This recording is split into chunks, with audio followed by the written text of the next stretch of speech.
At the tail end of just about every one of the videos that we publish on Locker Gnome, the ones that we record on YouTube, the live TLDR, the Locker Gnome Daily Report, I end it with a simple gesture. This, a 3-finger salute saying, "We'll you later." It's pretty simple. But I also tell you about one of the web pages that I happen to have on one of my websites, live.pirillo.com. And there, we've got interesting conversations happening in the chat room that's sewn into the live video feed that's actually happening right now. Not just this live broadcast, but the other one as well. What's interesting about that live video feed now is that we have the Gnomies as a part of a TeamSpeak server, and they're chatting back and forth, talking about various topics. Well, one of them brought up the topic of how to deal with a forgotten Windows password. And we thought, how could you deal with something that you've forgotten like that?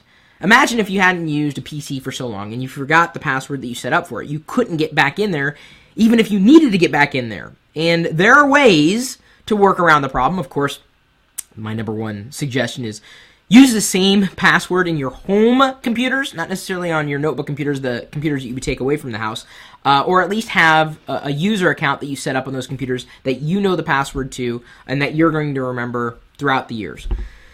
Make it, complex, but also make it simple enough so that with repetition you're not going to forget it. And then, of course, you can set a password hint for yourself.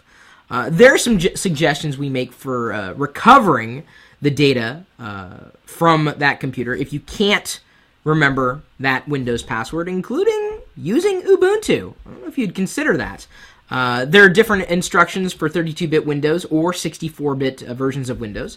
And there are also applications that, beyond the precautionary methods as we've outlined on the article on lockergnome.com, which is linked somewhere in the description. Feel free to click it and share it with someone who's lost their Windows password. Maybe not today, but in the future, we've covered it.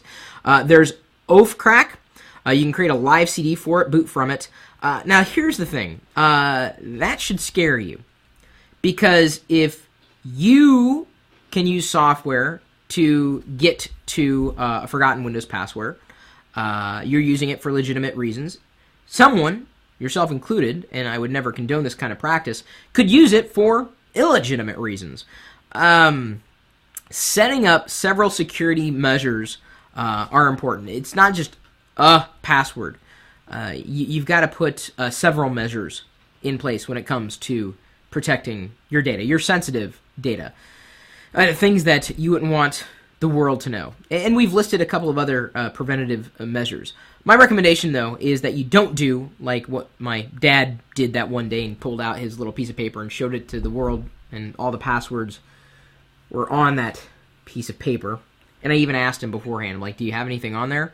No, it's fine. And it wasn't fine, but I'm very grateful that many of you in our community were very protective of my dad. Thank you. And you said, Chris, you may want to tell him to change those passwords. He did, and he's no longer writing them down on a piece of paper. My recommendation, use a password management tool. I'm a huge fan of 1Password. Others have recommended, I think, LastPass being another one.